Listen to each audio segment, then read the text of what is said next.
Back in August of 2023, before this channel probably had 1,000 subscribers, I put out this video outlining my approach to Faction Crypts in the early game and early mid game. And as you can see from this old school thumbnail, no one talks about this strategy. They weren't talking about it 17 months ago. They're not really talking about it now. And that's a shame because this is the single best approach I've ever seen in Raid Shadow Legends to turbocharge a new account. So if you just rolled up a 2025 Hell Hades free-to-play challenge account, or you're new to the game and you've just started within the last couple of weeks or months, you're going to want to watch this video. Because once I explain this method to you, first of all, you're going to be astonished at how simple it is. It doesn't take any additional resources or any additional time in game. It's something that everybody can do regardless of their roster, and it's going to give you massive gains in terms of resources and gear. If that doesn't sound awesome for early game, I don't know what is. Honestly, this is one of those videos that after you watch it, you're going to think to yourself, how did I not think of that?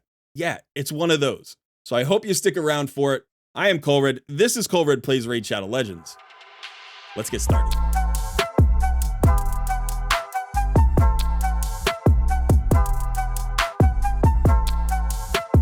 Just a quick note about my Takeover Tuesday live stream for this week. Normally, I go live at 1 p.m. Eastern Standard Time, but this is the week that my wife finally returns to work after giving birth to our son, so I don't know what our schedule is going to look like this week. As a result, I'm probably not going to be available at 1 p.m. Eastern Standard Time. I do intend to have a Takeover live stream this week, probably on Tuesday, but it may be later in the afternoon or early evening, or it may be moved to a different day. When I finally figure out that schedule, I will post the information in my Discord. So if you're not a member of the Discord, you may want to sign up so you get that notification. And while I have you here, if you could please smash that like button and subscribe to the channel, I would greatly appreciate it.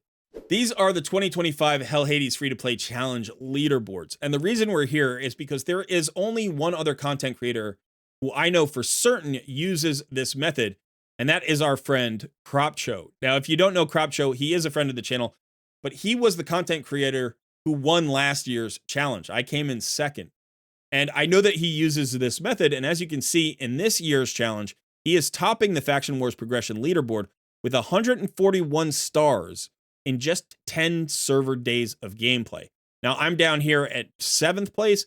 In just 9 days of gameplay, I've gotten 81 stars. So this method works. And like I said, it doesn't take any extra time in game or any extra resources.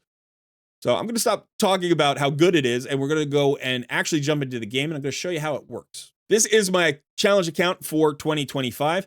All you have to do is go over to Faction Wars, and we'll talk about today's Faction Crypts. But basically what you want to do is look at what factions are coming up, because early in the game, you are grinding up chickens all of the time. You're constantly leveling champions up to level 20 or 30 or 40, and then converting them into chickens and consuming them to progress your main roster. However, those chickens can be used in order to farm Faction Crypts. So for instance, I know that Orc Crypt opens up tomorrow, and I know that Dwarf Crypt opens up tomorrow. So currently today, when I'm farming campaign, I want to be farming Orcs and Dwarves, right? Because those are going to let me get materials and stars in tomorrow's Crypts. Now, currently I'm not finished with today's. I've already done the Barbarian Crypt, and I'm working on the Bannerlord Crypt. So if I come in here, I can show you, these are the Bannerlords that I am currently leveling up, right? I happened to pick up several rares while I was farming campaign in the last 24 hours, which was very beneficial. But you can do this with uncommons. You can even do this with commons, although rares tend to give you a little bit more oomph, which is nice. But I'll show you, if I go over to campaign, let me just do that. I am currently farming Brutal 9-3, and you can see these are literally the champions I am leveling in campaign.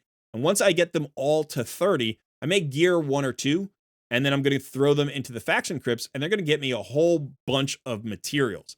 Now, I do have a shield set that I move from faction to faction every day. That's a nice little thing that you can do to just get yourself like a higher chance of success, or to get a few more stars, or get to a higher level of materials sometime. So again, if I come back to Faction Crypts, you know, if I jump into this, I'm trying to get as high as possible. I'm trying to push. If I can push past the first boss, great. I want to get epic materials for the forge if I can. And I want to get those higher star glyphs. 3-star glyphs are better than 2-star glyphs. So if I can do that, great. Also, I want to try to 3-star everything on the way up because that's what rewards you in the reward track. If you come here, like this reward track is based on the number of stars you complete. So the more energy, silver, chickens, and shards, and even books that you get early on, the more you're going to be able to power up your roster, your main roster. And so I'm going for everything in Faction Crypts. I am manualing fights, and like I said, I'm using that shield set to give me a little bit of extra oomph.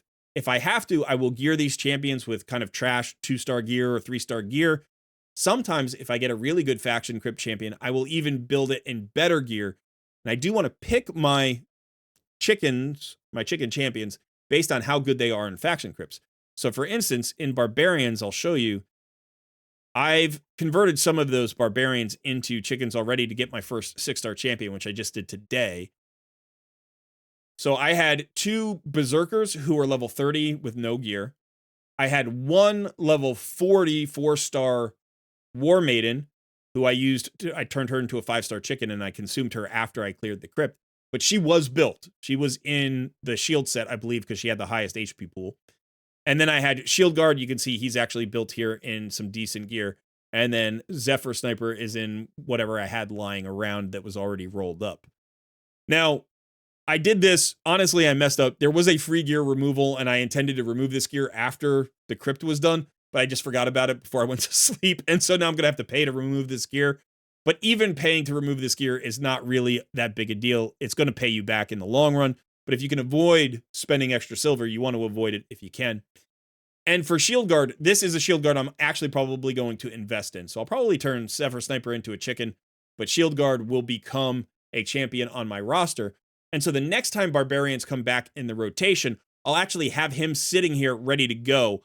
If I have a time to level him up to 40, like get him to 4 stars and 40, I'll probably do that. But I'm not going to sacrifice my main roster progression in order to do this, right? Like he's sitting here at 30, that's plenty, right? Like that's more than enough to get me, say, to stage 6, probably.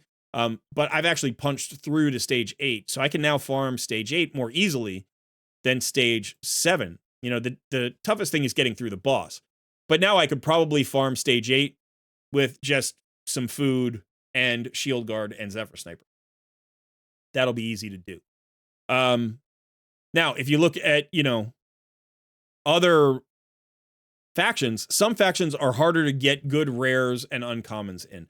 For instance, it's really hard to get champions for Shadowkin and Sylvan Watcher.